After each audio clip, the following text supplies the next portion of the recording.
How to default DSC Impassa master code installer code. Default to factory settings. First you put your screwdriver under here and prise it out at these 2 points. Lift the cover off. Then you fit a jumper wire between input 1 and input 2, which I've just done here. 1 and 2, just the one wire looped around. You put the cover back on.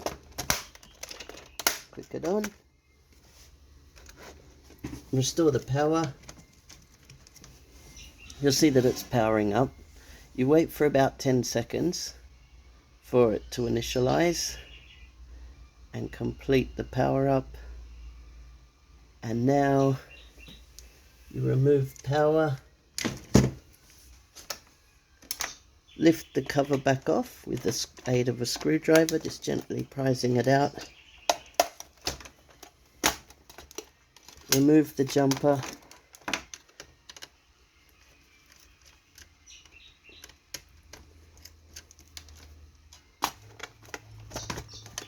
Place it back together, clicking it back into place. Restore the power.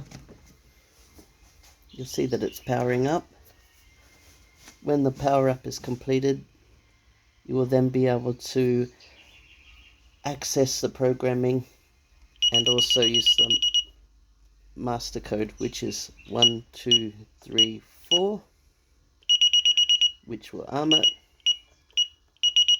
and disarm it, and the installer code, which is *85555, allowing you to enter the section number for programming. That's all you need to know to default the panel.